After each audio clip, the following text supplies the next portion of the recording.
जिन्होंने Telegram channel join नहीं किया, टेलीग्राम चैनल ज्वाइन कर लीजिएगा, वहाँ पे PDF अपलोड हो जाता है।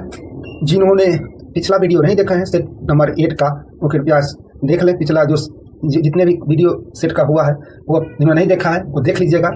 और आइए आज का क्वेश्चन स्टार्ट करते हैं डिस्कशन। पहला क्वेश्चन है किसने यह विचार प्रस्तुत किया था कि चुंबक को भी विद्युत धारावाही चालक पर परिणाम समान परंतु दिशा में विपरीत बल आरोपित करना चाहिए? किसने यह विचार प्रस्तुत किया था कि चुंबक को भी विद्युत धारावाही चालक पर परिणाम में समान परंतु दिशा में विपरीत बल आरोपित करना चाहिए? तो ये विचार प्रस्तुत किया था एम्पियर ने। इस विचार को किसने प्रस्तुत किया था? एम्पियर ने इस विचार को प्रस्तुत किया था कि चुंबक भी विद्युत धारावाही चालक पर परिणाम में समान, तो परिणाम होगा उसका समान परंतु दिशा में विपरीत बल आरोपित करना चाहिए। तो 1 का बी। आइए नेक्स्ट क्वेश्चन देखते हैं आज का। नेक्स्ट क्वेश्चन है रेपेज किस खेल से जुड़ा हुआ है? जो रेपेज का मतलब होता है, रेपेज होता है कुश्ती खेल से संबंधित है। ठीक है, रेपेज जानते हैं रेपेज क्या होता है? रेपेज का जो मतलब होता है, जो शुरुआती दौर में कोई प्लेयर अगर हार जाता है, तो उसको कांस्य पदक के लिए उस प्रतियोगिता में मौका मिलना। रेपेज का मतलब होता है कि कोई अगर प्लेयर है, पहलवान है, अगर शुरुआती दौर में वो हार जाता है तो उसको कांस्य पदक के लिए प्रतिस्पर्धा में शामिल करने का एक मौका मिलेगा। तो ये रेपेज का होता है। रेपेज किस खेल से संबंधित है? कुश्ती खेल से संबंधित है। आइए क्वेश्चन नंबर 3। क्वेश्चन नंबर 3 है केंद्रीय प्रत्यक्ष कर बोर्ड CBDT के अध्यक्ष के रूप में किससे नियुक्त किया गया? CBDT के जो केंद्रीय प्रत्यक्ष कर बोर्ड के जो अध्यक्ष जो बने हैं वो रवि अग्रवाल है। रवि अग्रवाल CBDT के अध्यक्ष के रूप में नियुक्त किया गया। अब आते हैं CBDT की जो स्थापना कब हुई थी? इसकी स्थापना हुई थी 1963। CBDT की जो स्थापना हुई थी 1963 में, 1963 ईस्वी में CBDT की स्थापना हुई थी। इसका मुख्यालय कहाँ है? मुख्यालय नई दिल्ली। CBDT का मुख्यालय कहाँ है? नई दिल्ली। CBDT की अभी जो अध्यक्ष कौन है? रवि अग्रवाल। इसकी स्थापना कब हुई थी? 1963 में CBDT की स्थापना हुई थी। इसके मुख्यालय कहाँ है? नई दिल्ली। और CBDT है किस मंत्रालय के अंतर्गत आता है? ये वित्त मंत्रालय में राजस्व विभाग का एक हिस्सा है। जो CBDT है ये वित्त मंत्रालय में एक राजस्व विभाग का एक हिस्सा है। इतनी सारी चीजें जानकारी। CBDT की स्थापना हुई थी 1963 में। इसका मुख्यालय नई दिल्ली में और किस विभाग के अंतर्गत है? ये वित्त मंत्रालय के राजस्व विभाग के अंतर्गत ये आता है। इसका अध्यक्ष कौन है? रवि अग्रवाल। Question number 4। एक द्वीप पर निर्मित भारत का सबसे बड़ा नगर। एक द्वीप पर निर्मित भारत का सबसे बड़ा जो नगर है वो है मुंबई। Question number 5। भारत की संविधान सभा का गठन किया गया था। भारत का जो संविधान सभा का गठन किया गया था वो कैबिनेट मिशन योजना के अंतर्गत किया गया था। भारत की जो संविधान सभा का गठन किया गया था वो कैबिनेट मिशन योजना के अंतर्गत किया गया था। कैबिनेट मिशन जो था वो कब भारत आया था? वो 24 मार्च 1946 को कैबिनेट मिशन भारत पहुंचा था। कैबिनेट मिशन भारत कब आया था? 24 मार्च 1946 को वो भारत आया था, दिल्ली पहुंचा था। 24 मार्च 1946 को कैबिनेट मिशन दिल्ली पहुंचता है और वो अपना प्रस्तुत जो योजना था उसको प्रस्तुत कब करता है? 16 मई 1946 को वो अपने योजना को प्रस्तुत करता है। कैबिनेट मिशन जो था, भारत का जो संविधान था कैबिनेट मिशन योजना के अंतर्गत किया गया था, कैबिनेट मिशन योजना के अंतर्गत। लेकिन कैबिनेट मिशन जो योजना थी भारत कब आया था? दिल्ली कब पहुंचा था? ये पहुंचा था 24 मार्च 1946 को ये दिल्ली पहुंचा था। और इस अपना जो प्रस्तुत कब किया था? ये प्रस्तुत किया था 16 मई 1946 को इन्होंने अपना प्रस्तुत किया था। Question number 6। मौर्य वंश के शासन के दौरान स्थानीय कौन थे? मौर्य वंश के शासन के दौरान स्थानिक कौन थे? तो ये स्थानिक थे जिला प्रशासक। मौर्य वंश के शासन के दौरान स्थानिक कौन थे? ये स्थानिक थे जिला प्रशासक। Question number 7। सौर सेल बनाने के लिए किस तत्व का प्रयोग किया जाता है? जो सौर सेल है उसको बनाने के लिए किस तत्व का प्रयोग किया जाता है? सौर सेल बनाने के लिए सिलिकॉन का प्रयोग किया जाता है। जो सौर सेल बनाने के लिए सिलिकॉन का प्रयोग किया जाता है। Question number 8। भारत का सबसे पुराना गिरजाघर कौन है? भारत का जो सबसे पुराना गिरजाघर है वो कौन है? सेंट थॉमस जो केरल में है वो भारत का सबसे पुराना गिरजाघर है। भारत का सबसे पुराना गिरजाघर कौन है? तो सेंट थॉमस जो केरल का है वो भारत का सबसे पुराना गिरजाघर है। Question number 9। निम्न में से किसने नीदरलैंड के नए प्रधानमंत्री के रूप में शपथ ली? कौन नीदरलैंड के नए प्रधानमंत्री के रूप में शपथ लिए? तो ये डिक सूप जो है नीदरलैंड के नए प्रधानमंत्री के रूप में शपथ लिए। नीदरलैंड के नए प्रधानमंत्री के रूप में किसने शपथ लिए? तो डिक सूप ने नीदरलैंड के नए प्रधानमंत्री के रूप में शपथ लिए। Question number 10। एक मुहावरा है काम बिगाड़ने पर पछताने से कोई लाभ नहीं को दर्शाने वाले लोकोक्ति कौन है? अगर काम बिगाड़ने पर पछताने से कोई लाभ नहीं की दर्शाने वाली लोकोक्ति कौन है? तो कहा जाता है ना, अब पछताए होत क्या जब चिड़िया चुग गई खेत। काम बिगाड़ने पर पछताने में कोई लाभ नहीं है, इससे होता है अब पछताए क्या हो जब चिड़िया चुग गई खेत। क्वेश्चन नंबर 11, भारत में राष्ट्रीय आपातकाल की घोषणा करने का आधार निम्नलिखित में से कौन नहीं? भारत में जो राष्ट्रीय आपातकाल की जो घोषणा करने का आधार निम्नलिखित में से कौन नहीं है? युद्ध है, बा आक्रमण है, आंतरिक शांति को खतरा, ये भारत में राष्ट्रीय आपातकाल घोषणा करने का आधार नहीं है। 44वां संविधान संशोधन 1978 के दौरान जो आंतरिक अशांति को खतरा को आंतरिक अशांति शब्द को सशस्त्र विद्रोह से विस्थापित कर दिया गया था। 44वां संविधान संशोधन 1978 के द्वारा जो आंतरिक अशांति है उसको सशस्त्र विद्रोह शब्द से विस्थापित कर दिया गया, इसलिए अब आंतरिक अशांति को जो राष्ट्रीय आपातकाल घोषणा करने का आधार नहीं है। क्वेश्चन नंबर 12, तंत्रिका तंत्र कहाँ नहीं पाया जाता है? तंत्रिका तंत्र कहाँ नहीं पाया जाता? मस्तिष्क में पाया जाता है, मेरुरोज में भी पाया जाता है तंत्रिका तंत्र, लेकिन तंडराओं में टेंडन में तंत्रिका तंत्र नहीं पाया जाता है। क्वेश्चन नंबर 13, निम्नलिखित में से कौन राष्ट्रीय राजधानी नहीं है? इनमें से कौन सा राष्ट्रीय राजधानी नहीं है? चीन की राजधानी बीजिंग, चीन की राजधानी बीजिंग है, बोन भी राजधानी है, और कैनबरा भी राजधानी है। न्यूयॉर्क जो है ये अमेरिका का एक शहर, न्यूयॉर्क जो अमेरिका का एक शहर है, न्यूयॉर्क है जो अमेरिका का एक शहर है, न्यूयॉर्क जो है अमेरिका का एक शहर है। और ऑस्ट्रेलिया की राजधानी क्या होता है? कैनबरा, ऑस्ट्रेलिया की राजधानी क्या होता है? कैनबरा। क्वेश्चन नंबर 14, नागी और नकटी अभयारण्य किस राज्य में स्थित है जिन्हें रामसर साइट में शामिल किया गया है? नागी और नकटी अभयारण्य किस राज्य में स्थित है जिन्हें रामसर साइट में शामिल किया गया है? ये बिहार में है। तो अभी जो रामसर साइट अभी टोटल कुल कितने हैं भारत में? 85 रामसर साइट अभी टोटल कितने हैं? 85 अभी टोटल रामसर साइट है। सबसे ज्यादा रामसर साइट कहाँ है? तमिलनाडु और उत्तर प्रदेश में सबसे ज्यादा रामसर साइट है। पहला स्थान तमिलनाडु का और दूसरा स्थान उत्तर प्रदेश का। भारत में तत्काल में वर्तमान में कितने रामसर साइट है टोटल? तो 85 रामसर साइट है भारत में, टोटल 85 रामसर साइट है। सबसे ज्यादा तमिलनाडु में, दूसरा नंबर पे उत्तर प्रदेश में सबसे ज्यादा रामसर साइट शामिल है। क्वेश्चन नंबर 15, किसी वस्तु की कीमत में 25% की कमी की जाती है और इसलिए एक परिवार ने व्यय को समान रखने के लिए उस वस्तु की खपत में 20 किलोग्राम की वृद्धि कर दी। उस वस्तु की खपत में 20 किलोग्राम की वृद्धि कर दी जाए तो पहले कितना उपभोग करता था? क्वेश्चन करें, किसी वस्तु की कीमत में 25% कमी की जाती है और इसलिए एक परिवार ने व्यय को समान रखने के लिए उस वस्तु की खपत में 20 किलोग्राम की वृद्धि कर दी, वह पहले कितना उपभोग करता था? तो 25% से करता था, 100 में 25 यानी 75%। 75% कितना होता है? 3:4, 75 बटा 100 कर देंगे, कितना होगा? 25 3 75, 25 चौके 100 है ना, 4:3, ठीक है, 4 से 3, ठीक, 4:3। अब वो 3:4 कितना वृद्धि हुआ? 1 की वृद्धि हुआ कितना? तो 20 किलोग्राम पे, एक वृद्धि हुआ 20 किलो पे। अब कर रहा है कि पहले कितना था? 3 था, 3 गुने 20, 3 गुने 20 तो 20 3 60 रुपया आंसर हो जाएगा। समझे आया? क्वेश्चन करा, किसी परिपथ का वह गुण जो विद्युत धारा को उष्मा में बदल देता है क्या कहलाता है? किसी परिपथ का वह गुण जो विद्युत धारा को उष्मा में बदल देता है उसको क्या कहा जाता है? उसको प्रतिरोध कहा जाता है। विभवांतर का एसआई मात्रक क्या होता है? वोल्ट। विभवांतर का एसआई मात्रक वोल्ट। शक्ति का वाट, शक्ति का वाट। अब यहीं पर करें, विद्युत धारा का एसआई मात्रक एम्पियर होता है। विद्युत धारा होता है उसका एसआई यूनिट एम्पियर होता है और विद्युत प्रतिरोध का एसआई मात्रक ओम होता है। क्वेश्चन नंबर 17, क्वेश्चन नंबर 17 करें, राज्याभिषेक समारोह का विवरण निम्नलिखित में से किसमें किया गया है? जो राज्याभिषेक समारोह का विवरण था उसमें किसमें किया गया? जो राज्याभिषेक समारोह का जो विवरण था वो इतरे ब्राह्मण में किया गया है। इतरे ब्राह्मण में किया गया। जो इतरे ब्राह्मण है वो ऋग वेद के साकल शाखा से संबंधित है।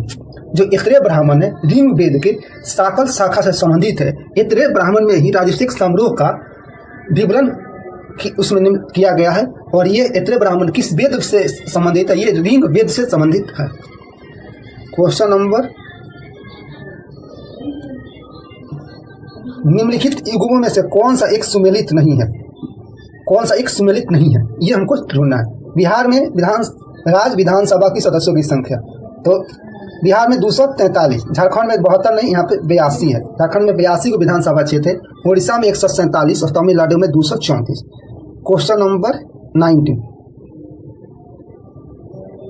विश्व का सबसे गहरा गर्त कौन सा? विश्व का सबसे गहरा गर्त है चैलेंजर, इसी को मेरियाना गर्त कहते हैं। विश्व का सबसे बड़ा गर्त कौन है? चैलेंजर है, इसी को मेरियाना ट्रेंच कहते हैं। Question number 20, change the following sentence direct या इनडायरेक्ट स्पीच। कौन इसमें डायरेक्ट और इनडायरेक्ट स्पीच में बताएं। The price said to me you have committed to cardinal sin, तो इसका the price told me that, the price told me that दिया है, आई हैव कमिटेड, ये प्रेजेंट परफेक्ट में है, तो इसको हो जाएगा पास्ट परफेक्ट में, तो आई हैड कमिटेड एक कार्डिनल सिन हो जाएगा, आई हैड कमिटेड एक कार्डिनल सिन हो जाएगा। ये होता है the price said to me you have committed a cardinal sin, तो देखिए the price told me, the price told me that हो जाएगा, ये प्रेजेंट परफेक्ट में है, तो जो इनडायरेक्ट स्पीच बनाते हैं तो ये पास्ट परफेक्ट में हो जाएगा, तो हैड कमिटेड हो जाएगा। ये जो ही सेड टू मी है, ये मी हो जाएगा, यहाँ पे आई हो जाएगा, I had committed a cardinal sin. Question करा 21 नंबर, निम्न में से कौन नाम पद्धति के अनुसार नामकरण का सही विकल्प है? कौन ऐसा नाम पद्धति के अनुसार नामकरण का सही विकल्प है? प्रजाति का नाम अंग्रेजी अक्षर के बड़े अक्षर से शुरू होना चाहिए? बिल्कुल नहीं। जीनस का नाम छोटे अक्षर से शुरू होना चाहिए? बिल्कुल नहीं। छपे हुए वैज्ञानिक नाम इटैलिक होनी चाहिए, यह सही हो जाएगा। छपे हुए जो नाम है इटैलिक होनी चाहिए। प्रजाति का जो नाम होता है ये छोटे, अब देखिए जीनस का नाम है, प्रजाति का नाम जो करे ना अंग्रेजी के बड़े अक्षर में, यहाँ पे अंग्रेजी के छोटे अक्षर में ये सही हो जाएगा, लेकिन करे छपे हुए वैज्ञानिक नाम इटैलिक होनी चाहिए। क्वेश्चन नंबर कर रहा है 22, हाल ही में किसे अतिरिक्त राष्ट्रीय सुरक्षा सलाहकार NSA नियुक्त किया गया है? हाल ही में किसे अतिरिक्त राष्ट्रीय सुरक्षा सलाहकार यानी NSA नियुक्त किया गया? तो ये राजेंद्र खाना को NSA नियुक्त किया गया है राष्ट्रीय सुरक्षा सलाहकार। जो NSA पहली बार अतिरिक्त NSA के पद पर किसी की नियुक्ति की गई है, पहली बार NSA के पद पर, पहली बार अतिरिक्त NSA के पद पर किसी की नियुक्ति की गई है, तो वो राजेंद्र खाना का नियुक्ति किया गया। इन्हें अतिरिक्त राष्ट्रीय सुरक्षा सलाहकार के रूप में पहली बार नियुक्त किया गया है, वो राजेंद्र खाना को नियुक्त किया गया है। क्वेश्चन नंबर 23, रंगालू बिहू त्योहार किस राज्य में मनाया जाता है? जो रंगाली बिहू त्योहार है ये असम में बिहू मनाया जाता है, तो रंगाली बिहू त्योहार असम का ये मनाया जाता है। असम में रंगाली बिहू त्योहार मनाया जाता है। रंगाली बिहू त्योहार असम में मनाया जाता है। क्वेश्चन नंबर 24, स्वदेश दर्शन 2 के तहत बिहार के कितने स्थलों को शामिल किया गया? स्वदेश दर्शन 2 के तहत बिहार के स्थलों को, कितने स्थल को शामिल किया है? बिहार के 2 स्थलों को शामिल किया गया है। वो कौन कौन स्थल है? दो स्थल, एक गया और एक नालंदा को शामिल किया गया है। 2 स्थल बिहार के कौन कौन से? एक गया, एक नालंदा। स्वदेश दर्शन 2 के तहत बिहार के कितने स्थलों को शामिल किया गया है? स्वदेश दर्शन 2 के तहत बिहार के 2 स्थलों को शामिल किया गया है। वो स्थल कौन कौन से? वो गया और नालंदा।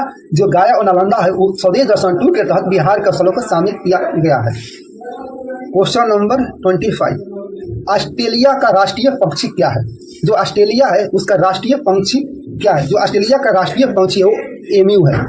एम्यू ऑस्ट्रेलिया का राष्ट्रीय पक्षी है। एम्यू जो है ऑस्ट्रेलिया का राष्ट्रीय पंछी है। अब आते हैं ऑप्शन ए है Rufus हुनेरो।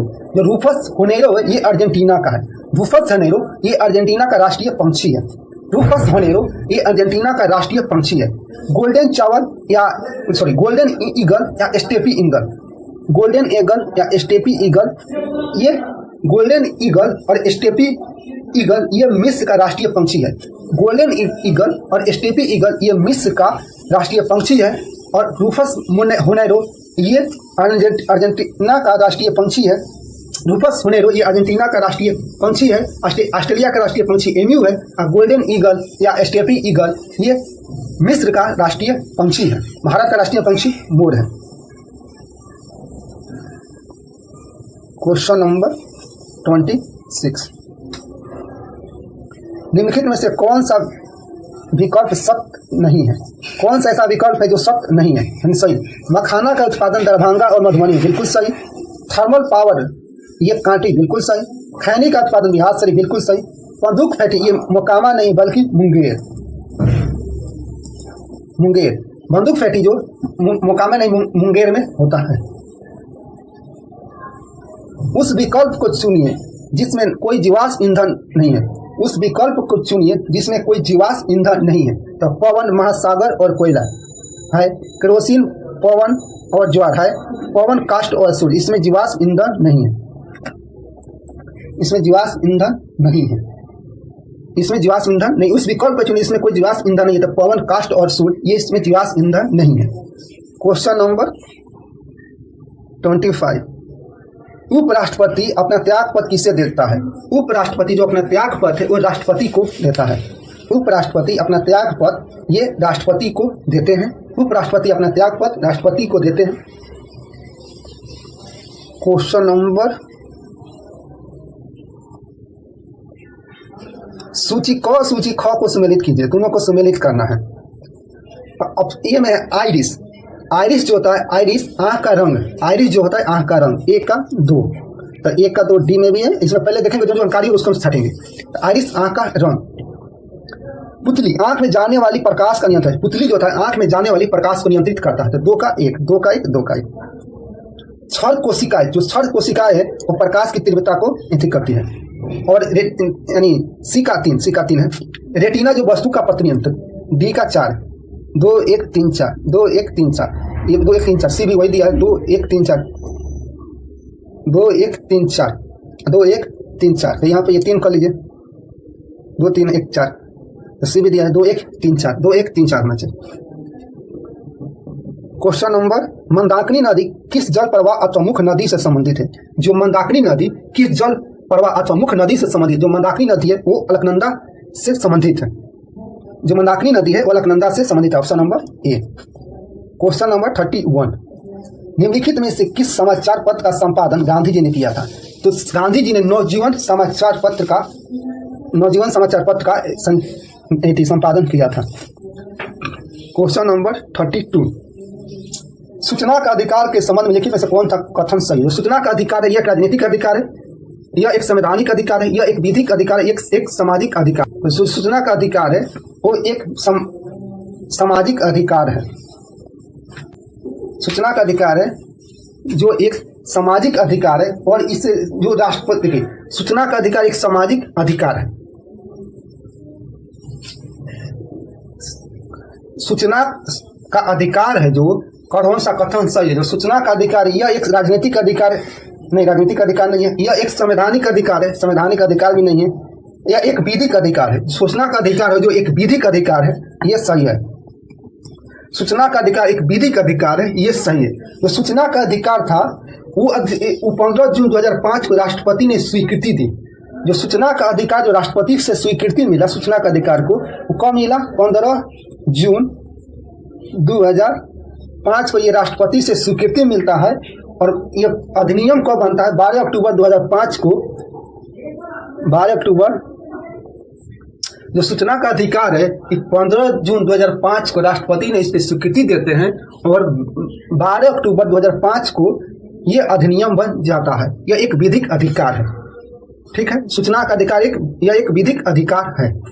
Question number 33। Sign theta minus cos theta बराबर 17/25 हो, तो sine theta into cos theta का मान निकालना है। तो इसको स्क्वायर कर दीजिए, तो हो जाएगा साइन स्क्वायर थीटा, इसको स्क्वायर कीजिए, 8 minus B square sine theta square plus cos square theta minus 2 sine theta into cos theta बराबर 17 का स्क्वायर की जगह 289, अब 25 का स्क्वायर 625। ठीक है, 289 625। Sign square theta plus cos square theta 1 होता है, 1 minus 2 sine theta into cos theta बराबर कितना? 289/625। 289/625 हुआ। अब 289, अब 1 इधर जाएगा तो 1 माइनस 289/625, तो 625 माइनस 289 को घटाएंगे, 625 में से 289 घटाएंगे तो कितना आएगा? तो 336/625, ये 2 sin थीटा में नीचे चल जाएगा तो 2 कर देंगे तो 2 × 2 2 छक 12 2 8 16 168/625 168/625 option number B. Option number B समझ में आया। ये जो sine theta minus cos theta इसको स्क्वायर बोथ साइड यानी स्क्वायर कर देंगे। Sine theta minus A minus B the whole square formula होता है A square minus B A square minus 2ab plus B square. तो sine theta sine square theta plus cos square theta minus 2 sine theta cos theta बराबर square 289 17 का square 289 होता है 25 का square 625 होता है। तो 289/625 करेंगे। Sign square theta plus cos square theta का मान 1 होता है तो 1 - 2 sine theta into cos theta बराबर 289/625 करेंगे। 2 sine theta into cos theta एक साइड करेंगे 1 को इधर ले जाएंगे तो 1 - 289/625 तो 1 - 289/625 को एलसीएम निकालेंगे। 625 में से 289 को घटाएंगे तो कितना आएगा 336 आएगा 336/625 है। और दो जो ये 2 है जो 2 का मान नीचे चला जाएगा तो नीचे 2 से काटेंगे 336 में तो 168 आएगा 168/625 option number B. Question number 34 निम्न में से कौन कोशिकांग अंग कोशिका के अंदर विषैले पदार्थ एवं औषधि ड्रग्स को आपसी रही डिस्टिफाइनिंग करने में मुख्य भूमिका निभाता है। कौन सा कोशिकांग कोशिका के अंदर विषैले पदार्थ एवं औषधि ड्रग्स को आविष रहित करने में मुख्य भूमिका निभाता है। ये चिकनी स्मूथ जालिका ये चिकनी अंतर्दैहिक जालिका होगा। कौन सा कोशिका सेल और कोशिका के अंदर विषैले पदार्थ एवं औषधि ड्रग्स को आविष रहित डिटॉक्सिफाइंग करने में मुख्य भूमिका निभाता है। ये चिकनी अंतर्दैहिक जालिका है जो कोशिका जो होता है ना कोशिका के अंदर विषैले पदार्थ एवं औषधि ड्रग्स को ये आविष रहित मुख्य भूमिका निभाता है। एक क्वेश्चन आता है दो होता है ये स्मूथ इंडोप्लाज्मिक रेटिकुलम एक होता है रफ इंडोप्लाज्मिक रेटिकुलम आर्यन। इसका क्या काम है इसका कोशिका झिल्ली निर्माण के लिए आवश्यक प्रोटीन एवं लिपिड का उत्पादन अंतर्जालिका द्वारा किया जाता है। जो इसको बोलते हैं रफ इंडोप्लाज्मिक रेटिकुलम इसको बोलते हैं स्मूथ इंडोप्लाज्मिक रेटिकुलम। तो स्मूथ इंडोप्लाज्मिक रेटिकुलम का जो काम होता है वो विषैले पदार्थ को औषधि को आविष रहित करने में मुख्य भूमिका निभाता है। जो रफ इंडोप्लाज्मिक रेटिकुलम है वो कोशिका झिल्ली निर्माण के लिए आवश्यक प्रोटीन एवं लिपिड का उत्पादन अंतर्जालिका द्वारा ही किया जाता है। यानी जो मान लीजिए कोशिका झिल्ली का निर्माण के लिए जो कोशिका झिल्ली का जो निर्माण किया जाता है उसमें प्रोटीन एवं लिपिड का जो उत्पादन किया जाता है रफ इंडोप्लाज्मिक रेटिकुलम में ही किया जाता है। इसको आत्महत्या की थैली बोलते हैं। लाइसोसोम को आत्महत्या की थैली बोलते हैं। क्वेश्चन नंबर 35 जुलाई 2024 में उत्तरी अटलांटिक संधि संगठन नाटो शिखर सम्मेलन की मेजबानी किसके द्वारा की गई थी। जो नाटो है उसकी जो शिखर सम्मेलन था इसकी मेजबानी किसके द्वारा की गई थी तो इसकी जो मेजबानी की गई थी संयुक्त राज्य अमेरिका के द्वारा की गई थी। अब यहाँ से नाटो की जो स्थापना होती है 4 अप्रैल 1949 को नाटो की जो स्थापना होती है 4 अप्रैल 1949 को नाटो की स्थापना होती है और इसका मुख्यालय बेल्जियम के ब्रुसेल्स में स्थित है। इसका जो मुख्यालय है बेल्जियम के ब्रुसेल्स में स्थित है और अभी इसका जो महासचिव है मार्क रूट है। नाटो का भी जो वर्तमान में महासचिव है वो मार्क रूट है। नाटो के जो वर्तमान में महासचिव है वो मार्क रूट है। अब हाल ही यानी जो नाटो में कुल कितने सदस्य होते हैं टोटल 32 देश उसमें शामिल है। टोटल अब नाटो में अभी टोटल 32 सदस्य हैं 32 सदस्य उसमें है। और नाटो के जो वर्तमान में 2 देश शामिल हुए हैं 2023 में शामिल हुआ फिनलैंड और 2024 में स्वीडन शामिल है। नाटो के नए सदस्य कौन कौन है 2023 में फिनलैंड और 2024 में स्वीडन शामिल हुआ है। 2023 में फिनलैंड 2024 में स्वीडन शामिल हुआ है। नाटो की स्थापना होती है 4 अप्रैल 1949 को स्थापना होती है। नाटो का जो स्थापना होती है 4 अप्रैल 1949 को स्थापना होती है और इसका नाटो का जो मुख्यालय है बेल्जियम के ब्रुसेल्स में स्थित है। नाटो के महासचिव कौन है मार्क रूट है। नाटो के जो महासचिव है मार्क रूट है और नाटो के महासचिव मार्क रूट में नाटो में कुल टोटल कितने सदस्य हैं नाटो में तो टोटल 32 सदस्य हैं। नाटो में टोटल कितने सदस्य हैं? नाटो में टोटल 32 सदस्य हैं। वर्तमान में कौन सा देश जुड़े हैं उनसे? तो 2023 में फिनलैंड जुड़ा था और 2024 में स्वीडन जुड़ा हुआ है। क्वेश्चन नंबर 36, मौसम परिवर्तन पृथ्वी की गति की किस विशिष्टता से होता है? जो मौसम में परिवर्तन पृथ्वी की गति की किस विशिष्टता से होता है? सूर्य के चारों परिक्रमा, यह भी धुरी पर 23.5 डिग्री अक्ष का झुकाव, यह भी सही हो जाएगा। सूर्य के चारों परिक्रमा, यह भी सही हो जाएगा।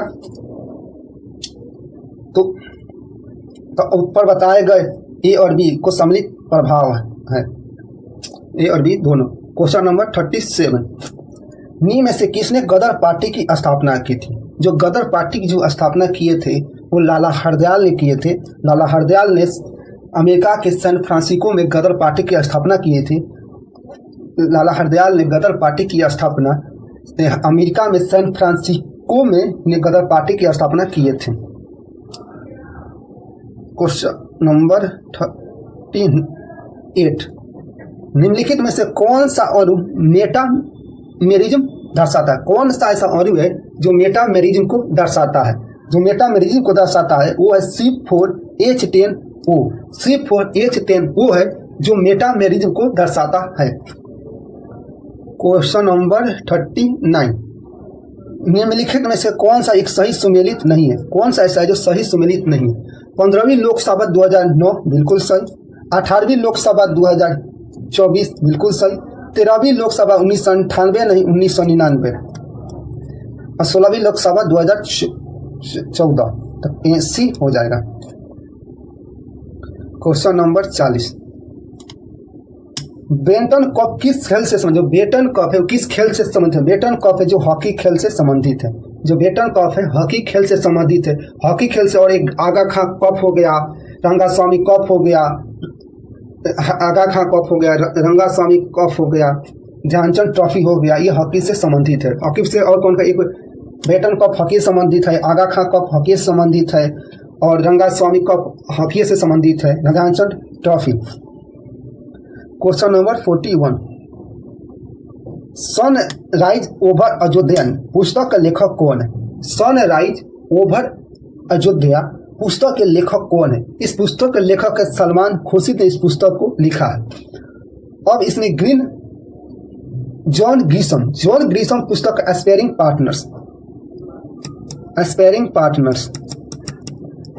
पार्टनर्स जो जॉन ग्रीशम का जो बुक है एस्पायरिंग पार्टनर्स है। सुधा मूर्ति का जो बुक है वाइज एंड अंदरवाइज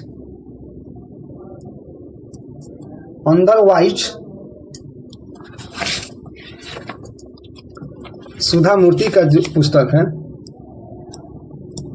सुधा मूर्ति की जो पुस्तक है wise and otherwise a salute ई लाइफ, सुधा मूर्ति का जो पुस्तक है wise and otherwise a salute is life. और है अमिताभ घोष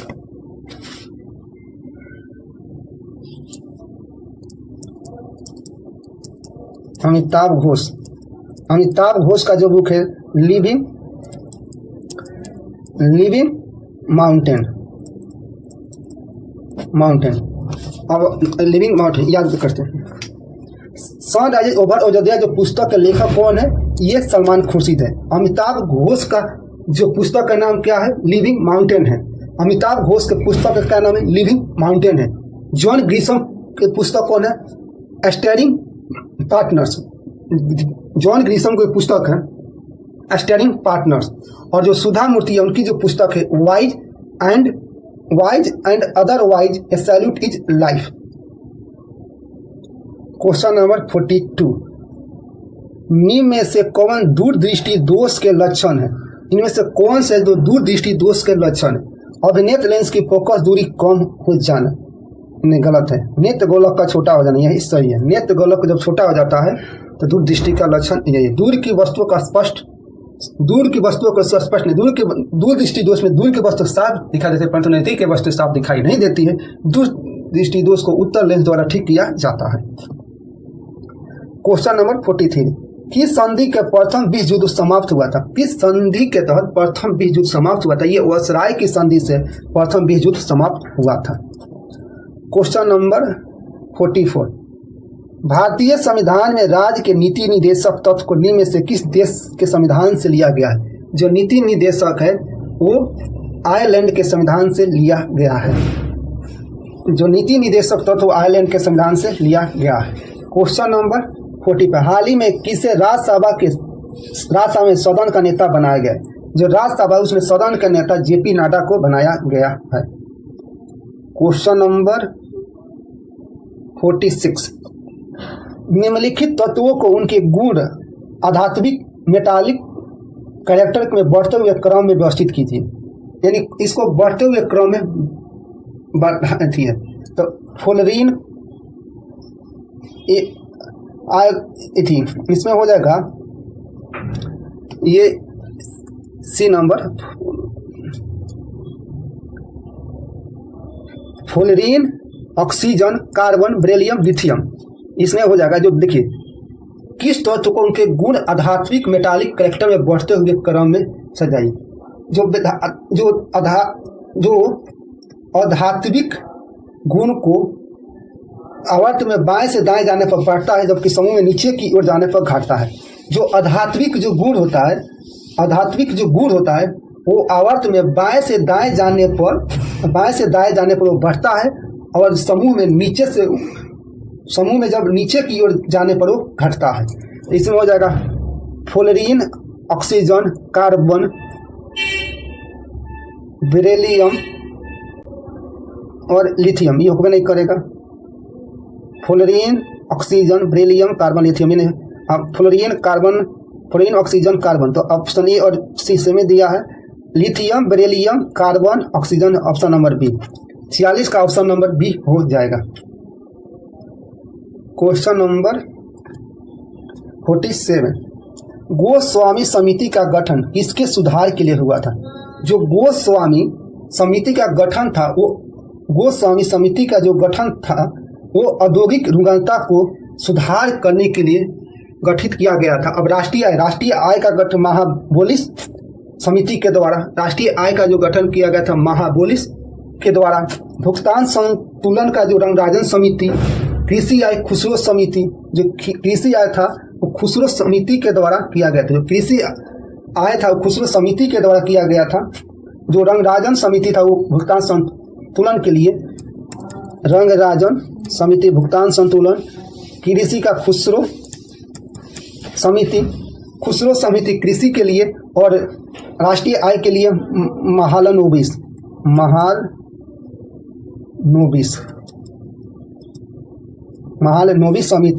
समिति जो राष्ट्रीय आय के लिए, रंगराजन जो समिति था भुगतान संतुलन के लिए, खुसरो जो समिति कृषि आय के लिए। क्वेश्चन नंबर 48, निम्नलिखित में से बिहार का कौन सा शहर स्मार्ट सिटी प्रोजेक्ट के तहत नहीं आता है?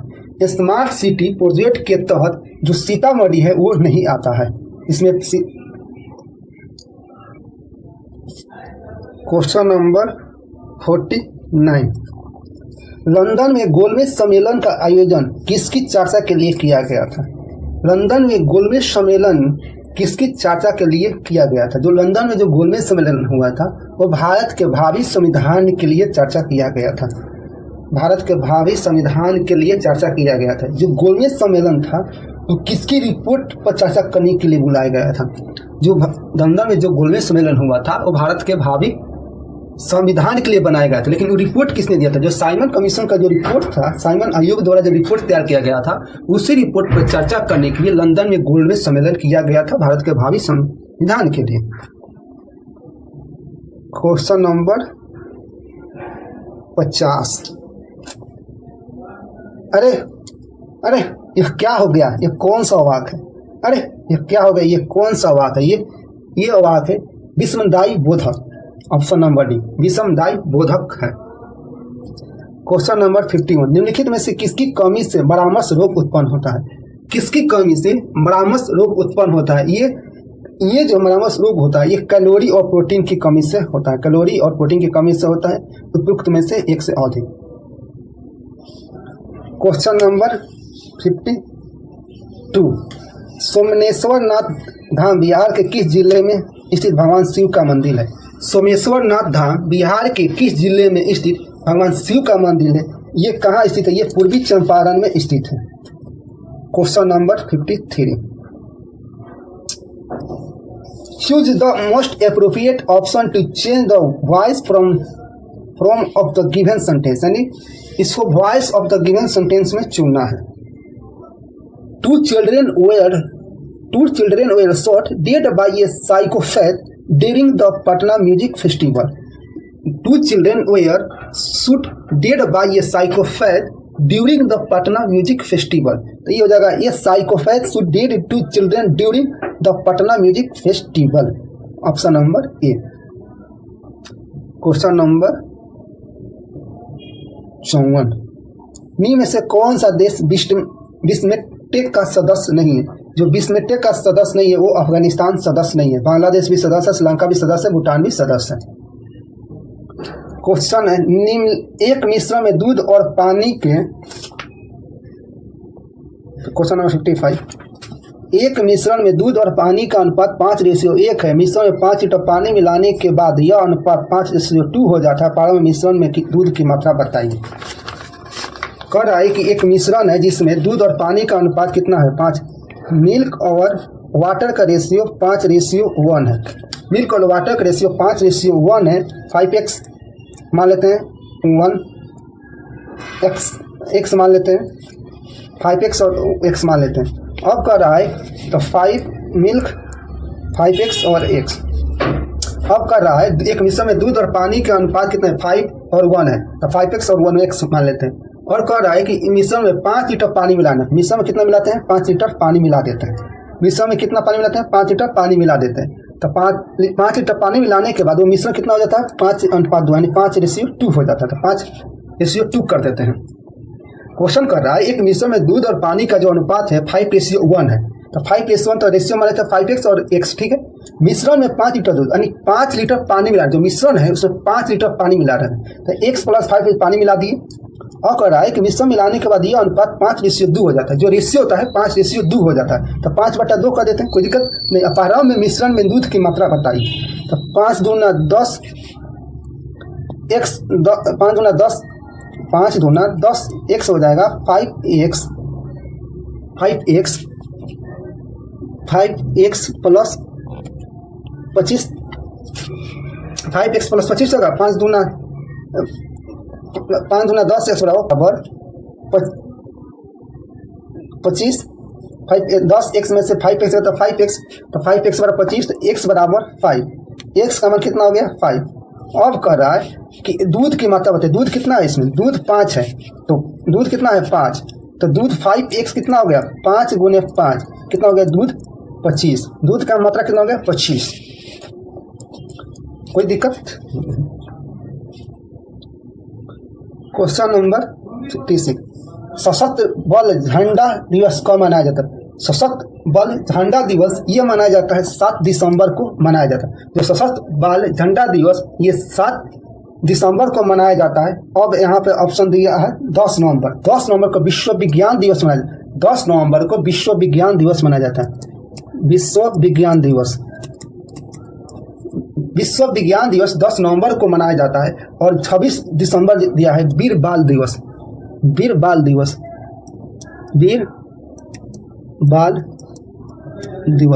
जो वीर बाल दिवस है वो मनाया जाता है 26 दिसंबर को मनाया जाता है। और 18 दिसंबर को राष्ट्रीय अल्पसंख्यक दिवस, जो 18 दिसंबर है उसको राष्ट्रीय अल्पसंख्यक दिवस मनाया जाता है।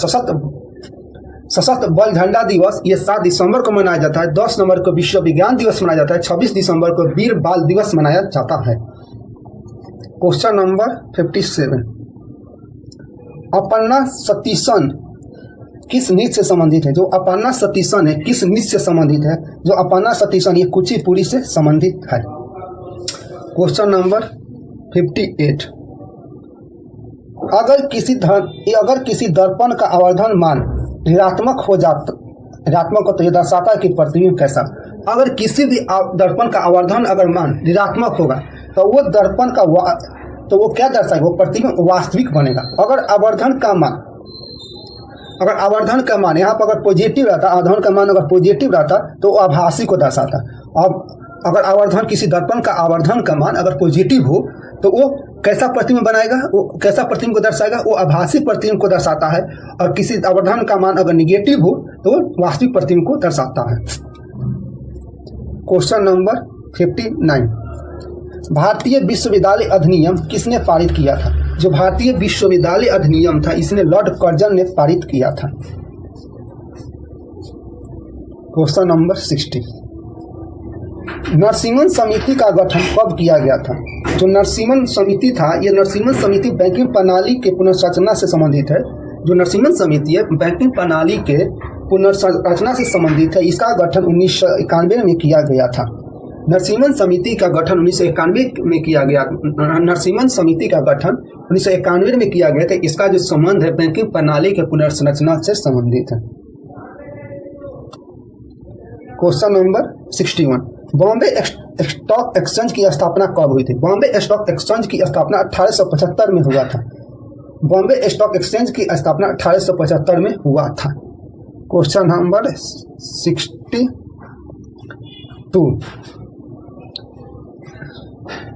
एक शाम जब रोजी बाजार जा रही थी उसने सूर्य को अपने बाएं देखा। वो 100 मीटर चली और बाएं मुड़कर 50 मीटर चलकर चौराहे पर पहुंची, जहां से वह 40 मीटर दक्षिण की ओर चली और अतः वह बाएं से मुड़कर 60 मीटर चलकर बाजार पहुंची।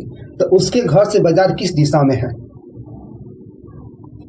क्वेश्चन कर रहा है कि एक शाम जब रोजी बाजार जा रही थी तो उसने सूर्य को अपने बाएं देखा।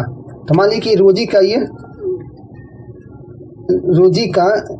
हो गया, रोजी का ये घर हो गया, घर से बाजार जा रही थी, सूर्य को देखा, वो 100 मीटर चली। तो मान लीजिए कि यहाँ 100 मीटर यानी सूर्य को अपने बाएं देखा, तो सूर्य को बाएं देखा तो वहां से वो 100 मीटर चली, यहाँ से वो 100 मीटर चली, ठीक है, 100 मीटर चली, फिर और बाएं मुड़कर 50 मीटर चली। तो यहाँ से वो बाएं मुड़ती है और 50 मीटर चलती है, मीटर चलकर और वहाँ पहुँची। वहाँ से वो 40 मीटर दक्षिण की ओर चली। यहाँ से वो 40 मीटर किस ओर चली है? दक्षिण की ओर चली है।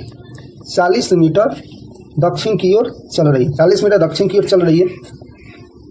अंत में वह बाएं मुड़कर 60 मीटर चलती है। अंत में वह बाएं मुड़कर यहाँ से बाएं मुड़कर वो 60 मीटर चलती है और चलकर बाजार पहुँचती है। वो बाजार पहुँचती है, यहाँ वो बाजार पहुँच जाती है। अब कह रहा है कि रोजी का उसके घर से बाजार किस दिशा में? जो रोजी का घर है उसका बाजार, रोजी का घर से चलकर बाजार जो पहुँचती है वो किस दिशा में है?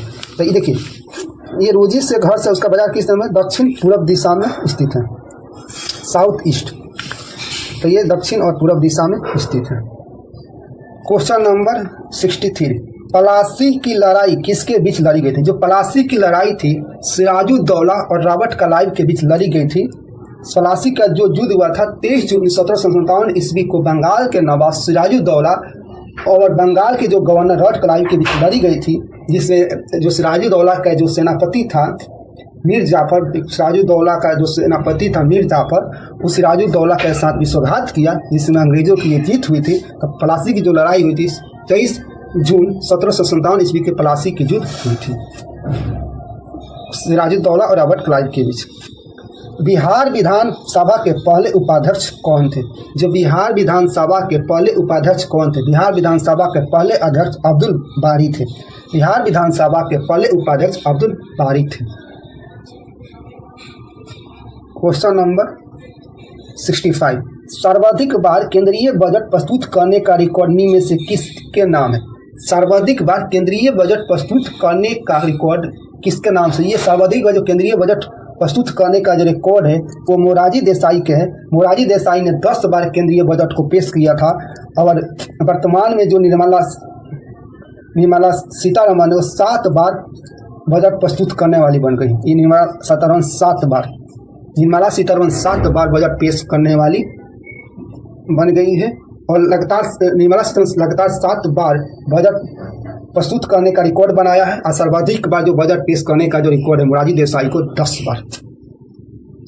क्वेश्चन नंबर 66, निम्नलिखित में से कौन सा जीव अलैंगिक विधि असेक्सुअल से जनन करता है? कौन सा जीव है अलैंगिक विधि से जनन करता है? ये जो है ये इष्ट है। क्वेश्चन नंबर 67, व्यापार के कारण निम्न में से क्या होता है? व्यापार के कारण निम्न में से क्या होता है? उपभोक्ता के विकल्प कम हो जाते हैं, नहीं, प्रतिस्पर्धा कम हो जाते हैं, उपभोक्ता का शोषण होता है, उपभोक्ता के विकल्प बढ़ जाते हैं। बाजार के कारण उपभोक्ता का जो विकल्प होते हैं वो बढ़ जाते हैं। क्वेश्चन नंबर 68, यदि किसी पिंड का विस्थापन समय के वर्ग के अनुक्रमानुपाती है तो वह वस्तु गमन करती है। यदि किसी पिंड का विस्थापन समय के वर्ग के अनुक्रमानुपाती है तो वह वस्तु गमन करती है, वह वस्तु एक समान त्वरण से गमन करती है। क्वेश्चन नंबर 69, निम्नलिखित में से कौन सा सही सुमेलित नहीं है? धन विधेयक को 110 बिल्कुल सही। राज्यों में राष्ट्रपति शासन 352 है, 356 में 352 में राष्ट्रीय आपात है। न्यायिक पुनरीक्षण में अनुच्छेद 137 बिल्कुल सही है, ये ऑप्शन नंबर बी हो जाएगा। और समान नागरिक संहिता 44, राज्य में राष्ट्रपति शासन 356 के द्वारा लगता है, राष्ट्रीय आपात 352। क्वेश्चन नंबर 70, सामान्यतः अधातु विद्युत के चालक नहीं होते, लेकिन कौन सा विद्युत का अच्छा चालक है? सामान्यतः अधातु जो विद्युत के चालक नहीं होते हैं, निम्नलिखित में कौन सा विद्युत का अच्छा चालक है? ये ग्रेफाइट। क्वेश्चन नंबर 71, जब्ती प्रणाली के अंतर्गत वास्तविक उत्पादन का कितना अंश राज्य की मांग के रूप में निर्धारित किया जाता है? जब्ती प्रणाली के अंतर्गत वास्तविक उत्पादन का कितना अंश राज्य की मांग के रूप में निर्धारित किया गया था? तो ये 1/3 निर्धारित किया गया था। नेक्स्ट क्वेश्चन 72, जब निर्धनों की संख्या का अनुपात निर्धारता रेखा के नीचे के अनुपात से करते हैं तो उस विधि को क्या कहते हैं? जब निर्धनों की संख्या का अनुपात निर्धारता रेखा के नीचे के अनुपात से करते हैं उस विधि को क्या कहते हैं? उस विधि को क्या कहते हैं? तो उस विधि को कहते हैं व्यक्ति गणना आयुक्त, व्यक्ति का गणना आयुक्त कहते हैं। वीडियो अच्छा लगे तो कमेंट, लाइक, शेयर और सब्सक्राइब जरूर कीजिएगा। 73, यदि एक ठोस बेलन का वर्ग पृष्ठ क्षेत्रफल इसके कुल पृष्ठीय क्षेत्रफल का 1/4 है तो वह इसकी त्रिज्या और ऊंचाई के अनुपात का क्या होगा? तो सबसे पहले हमको बेलन का वर्ग पृष्ठ क्षेत्रफल, क्वेश्चन कर रहा है कि यदि एक ठोस बेलन का वर्ग पृष्ठ क्षेत्रफल इसके कुल पृष्ठीय क्षेत्रफल का 1/4 है तो इसकी त्रिज्या और ऊंचाई का अनुपात का। बेलन का पृष्ठ क्षेत्रफल और कुल पृष्ठीय क्षेत्रफल, इसका रेशियो निकालना है। ठीक है, बेलन का पृष्ठीय क्षेत्रफल कुल पृष्ठीय क्षेत्रफल का इसका रेशियो निकालना है। बेलन का पृष्ठीय क्षेत्रफल कितना? πr²h। बेलन का पृष्ठ 2πrh बराबर कुल पृष्ठीय क्षेत्रफल कितना होता है? 2πr into h plus 2πr into h plus r। यदि एक ठोस बेलन का वर्ग पृष्ठीय क्षेत्रफल इसके कुल पृष्ठीय क्षेत्रफल का 1/4, जो वर्ग पृष्ठीय क्षेत्रफल इसके कुल पृष्ठीय क्षेत्रफल का 1/4 है, तो बेलन का वर्ग पृष्ठ क्षेत्रफल बराबर बेलन का कुल पृष्ठीय क्षेत्रफल निकालेंगे। अब बता, बेलन का वर्ग पृष्ठ 2πrh। अब बेलन का कुल पृष्ठीय क्षेत्रफल कितना होता है? 2πr into h plus r होता है, यही होता है ना। अब देखते हैं, कह रहा है कि इसके कुल पृष्ठीय क्षेत्रफल का 1/4 है, कुल पृष्ठीय क्षेत्रफल का 1/4 है, तो 2πrh इसका 1/4 है, तो 1/4 into 2πr into r plus h plus r into h, तो ये 2 से 2 कट गया ना, तो 2πrh 1/2 πr into h plus r हो गया। अभी कर दीजिए तीसरा गुने, 4πrh बराबर πr into h plus r। हो गया। अब पाई आर कट दीजिए, पाई आर से पाई आर कट गया। अब 4h हो जाएगा h प्लस आर, तो 4h बराबर h प्लस आर, तो 3h आर। अब r बट्टा h हो जाएगा 3/1, तो रेडियस और 3/r बट्टा h होगा 3/1, तो कितना हो जाएगा r रेशियो h हो जाएगा 3:1। त्रिज्या और ऊंचाई का अनुपात 3:1, तो 3:1, option number D. Question number कर रहा है 74। एकल परिसंचरण अर्थात शरीर में होकर एक चक्र के दौरान रुधिर का हृदय में होकर केवल एक बार प्रवाहित होना निम्नलिखित में से किन में पाया जाता है। क्वेश्चन कर रहा है एकल परिसंचरण अर्थात शरीर में होकर एक चक्र के दौरान रुधिर का हृदय में होकर केवल एक बार प्रवाहित होना निम्नलिखित में से किन में पाया जाता है। ये हिपोकैम्पस, एक्सोसिटस और एनाबेस में पाया जाता है। जिसमें पाया जाता है ये हिपोकैम्पस, एक्सोसिटस और एनाबेस में यह पाया जाता है। भारत ने किस देश के मोंगला बंदरगाह के टर्मिनल का संचालन का अधिकार हासिल किया है। भारत ने किस देश के मोंगला बंदरगाह के टर्मिनल पर संचालन का अधिकार हासिल किया। ये मोंगला जो बंदरगाह ये बांग्लादेश का है, जिसको भारत ने अथी किया है। क्वेश्चन नंबर, ओलंपिक बैडमिंटन महिला पदक में कांस्य पदक जीतने वाली प्रथम महिला खिलाड़ी कौन है। क्वेश्चन है ओलंपिक बैडमिंटन ओलंपिक बैडमिंटन में महिला में कांस्य पदक जीतने वाली प्रथम महिला कौन थी। ये साइना नेहवाल थी। Question number 77। भारतीय जनगणना का पिता किसे कहा जाता है। भारतीय जनगणना का जो पिता है हेनरी वाल्टेयर को कहा जाता है। भारतीय जनगणना का पिता हेनरी वाल्टर को कहा जाता है। यहाँ पे जो ऑप्शन नंबर लॉर्ड मेयो है, इन्होंने सबसे पहले इन्हीं के शासनकाल में 1872 में जनगणना ये चालू किए थे, और भारत में जो पहली जो जनगणना कराए थे लॉर्ड मेयो के ही शासनकाल में हुआ था। 1872 ईस्वी में लॉर्ड मेयो के शासनकाल में ही हुआ था। Question number 78। वर्तमान में सर्वोच्च न्यायालय में न्यायाधीशों की संख्या कितनी है। वर्तमान में सर्वोच्च न्यायालय में न्यायाधीशों की संख्या 34 है, 34। Question number 79। निम्नलिखित में से कौन सा नेटवर्क ठोस है। निम्नलिखित में से कौन सा नेटवर्क ठोस है, तो SiO2 ये ठोस है। SiO2 ये ठोस है। Question number 18। असत्य विकल्प को चयन कर। जो असत्य विकल्प है उसका चयन करना। और अब ये में कर प्रथम पंचवर्षीय योजना ये किस पे आधारित, ये हेराल्ड मॉडल पे है, बिल्कुल सही। द्वितीय पंचवर्षीय योजना PC महाबोलिस मॉडल पे, यह भी बिल्कुल सही। चतुर्थ पंचवर्षीय योजना ये किस पे थी, DR गडिकल मॉडल पे। और सातवीं पंचवर्षीय योजना DR डाडेकर मॉडल पर आधारित नहीं थी, ये W मिलर के पर आधारित थी। W मिलर मॉडल पर यह आधारित थी। जो सातवीं पंचवर्षीय योजना थी W मिलर पे आधारित थी। Question number 81। राष्ट्रीय स्वास्थ्य मिशन की शुरुआत कब हुई थी। राष्ट्रीय स्वास्थ्य मिशन की शुरुआत 2013 ईस्वी में हुई थी। Question number 82। वह सबसे बड़ी संख्या कौन सी है, वह सबसे बड़ी संख्या कौन सी है जो 20, 36 और 233 को विभाजित करने पर 12 और 13 शेषफल देती है। वह सबसे बड़ी संख्या कौन सी है जो 20, 36 और 227 को विभाजित करने पर 12 और 13 से शेषफल देती है। इसमें सबसे बड़ी संख्या कर रहा है, एक कर रहा है 20, 36, एक है 233। ये 20, 36 और 233, 12 और 13 ये दोनों को इसमें घटा देंगे। 12 और 13, 12 और 13 को घटाएंगे तो कितना होगा, ये 4, 2, ये 20, 24 हो जाएगा। ये कितना होगा 0, 2, 220। दोनों का एलसीएम निकालेंगे। एलसीएम आप सिंपल निकाल दीजिए। 220 से कितना 20, 24 में 9 से कर दीजिए। 0, 9 दूना 18, 9 दूना 18, 1 19, 4, 8, 4, 12, 44 हो गया। 44 में 220 तो 44, 5 से कर दीजिए। 5 चौके 20, 5 चौके 20, 2 22 कट गया तो कितना हो गया 44। Option number B, option number B. Question number 83।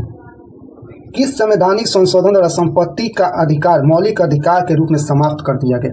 कौन सा ऐसा संवैधानिक संशोधन किया गया जिसमें संपत्ति के अधिकार को मौलिक अधिकार से समाप्त कर दिया गया। जो संपत्ति के आधार पर मौलिक अधिकार में इसको समाप्त किया। 44वां संविधान संशोधन 1978 में इसको संविधान शोषण करके समाप्त कर दिया। संपत्ति के अधिकार को अनुच्छेद 300 क में शामिल कर दिया गया। क्वेश्चन नंबर 84, सल्तनत वंश की विशालतम अस्थायी सेना जिसका भुगतान सीधा राज द्वारा किया जाता बनाई थी। ये सल्तनत काल में जो विशाल अस्थायी सेना का भुगतान सीधा राज द्वारा किया था, यह अलाउद्दीन खिलजी ने बनाया था। क्वेश्चन नंबर 85, फीफा पुरुष विश्व रैंकिंग 2024 में भारत का कौन सा स्थान? फीफा पुरुष विश्व रैंकिंग में भारत 2024 में भारत का स्थान कितना? भारत का स्थान 124 है। फीफा पुरुष विश्व रैंकिंग में 2024 में भारत का कौन सा स्थान है? भारत का स्थान 124 है। फीफा में 3 देश सबसे श्रेष्ठ है। 3 देश कौन कौन सबसे श्रेष्ठ है? 3 देश फीफा में 3 देश श्रेष्ठ है। कौन कौन? पहला है अर्जेंटीना, दूसरा है फ्रांस और तीसरा है स्पेन। ये तीनों देश फीफा में शीर्ष स्थान पे है। Argentina, France, Spain. और भारत का स्थान कितना है? 124वें स्थान पे भारत है। 3 देश सबसे श्रेष्ठ पे कौन कौन? अर्जेंटीना, फ्रांस और स्पेन। अर्जेंटीना, फ्रांस और स्पेन सबसे श्रेष्ठ 3 गो देश अर्जेंटीना, फ्रांस और स्पेन। भारत का स्थान 124वां है। क्वेश्चन नंबर 86, किसी ऊंचाई पर वस्तु को उठाने पर उसके स्थिति ऊर्जा में क्या परिवर्तन होगा? किसी ऊंचाई पर वस्तु को उठाने पर उसकी स्थिति ऊर्जा में वृद्धि होगा। क्वेश्चन नंबर 87, एक दर्जी के पास कपड़े के थान में से काटने के लिए कुछ संख्या में सौटे थे। एक दर्जी के पास कपड़े के थान में से काटने के लिए कुछ संख्या में सौट थी। उसने प्रत्येक थान को समान लंबाई के 11 टुकड़ों में काट लिया। उसने 50 कट प्रति मिनट के हिसाब से कटाई की कि वह 25 मिनट में कितने थान अलग काट लिया। कि 25 मिनट में कितने थान को काट लेगा। तो कह रहा 11 टुकड़े उसने काट लिए। अर्थात मानी 11 टुकड़े, 11 माइनस 10 यानी टोटल कितना 10 काट रहा होगा। 10 कट तो लगा रहा होगा ना। 11 माइनस 11 टुकड़ों में अर्थात यानी 11 टुकड़ों को काट यानी 11 माइनस से कर दिया 10 टुकड़ों को काट रहा है। ठीक है।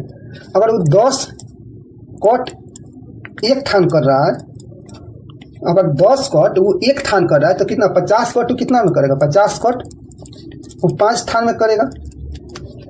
और 50 कट मान ली कि वो 10 कट एक थान में कर रहा है तो 50 यहाँ पर कर रहा है कि 50 कट वो कितने करेगा? तो 5 थान में करेगा। तो 1 मिनट में कितना?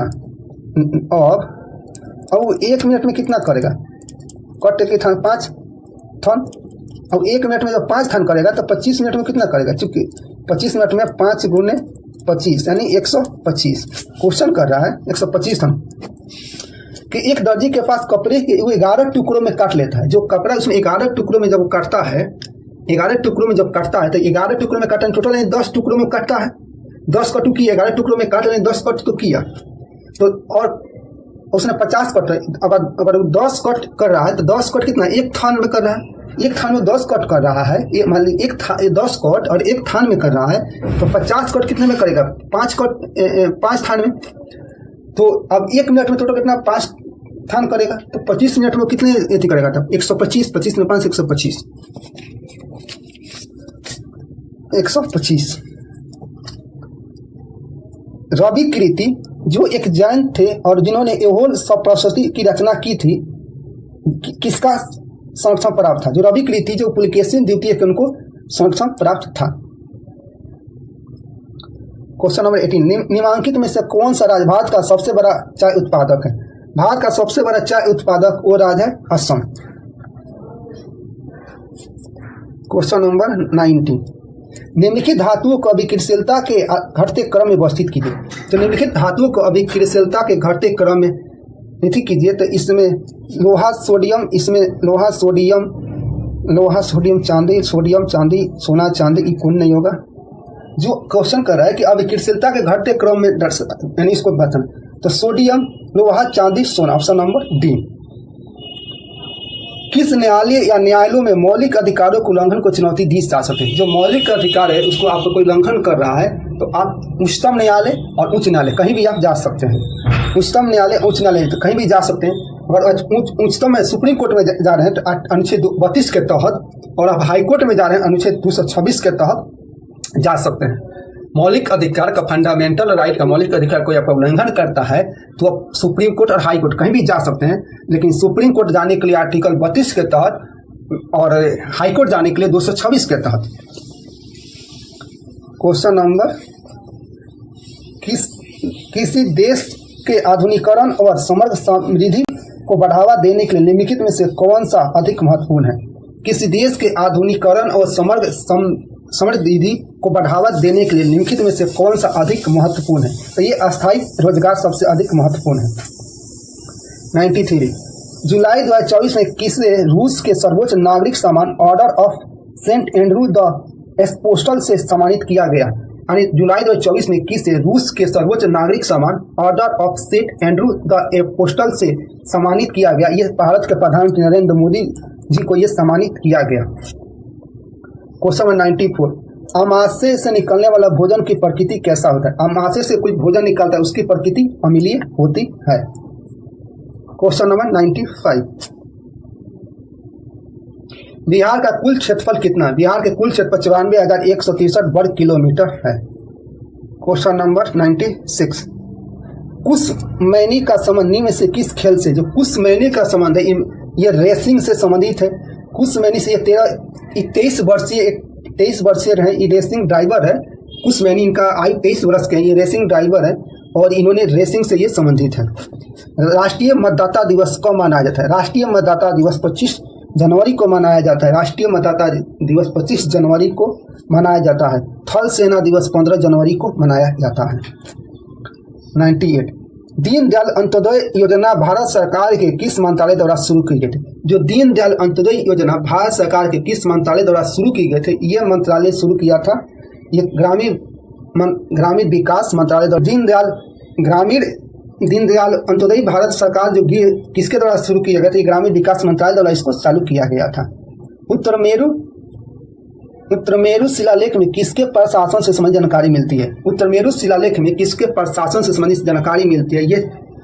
ये जो है चोल शासन के जानकारी मिलती है। उत्तरमेरु का है तमिलनाडु के कांचीपुरम जिले में। उत्तरमेरु शिलालेख कहाँ पे स्थित है? तमिलनाडु के कांचीपुरम जिले में स्थित है और ये चोल शासक से मिलती है। 100 कारोबारी सुगमता सूचकांक कौन सी संस्था द्वारा प्रकाशित किया जाता है? तो ये विश्व बैंक के द्वारा ये संचालित किया जाता है। कारोबारी सुगमता सूचकांक कौन सी संस्था द्वारा प्रकाशित किया जाता है? ये विश्व बैंक द्वारा प्रकाशित किया गया था। यह रिपोर्ट आधार पहली बार 2003 में प्रकाशित किया गया। पहली बार इसको 2003 में प्रकाशित किया था। कारोबारी सुगमता सूचकांक जो पहली रिपोर्ट जो पेश हुआ था 2003 में प्रकाशित हुआ था और ये विश्व बैंक द्वारा प्रकाशित होता है। अगर आप टेलीग्राम से नहीं जुड़े हैं चैनल से जुड़ जाइए, चैनल को सब्सक्राइब कीजिए, लाइक कीजिए, शेयर कीजिए। मिलते हैं नेक्स्ट वीडियो में। जब तक के लिए धन्यवाद। जय हिंद।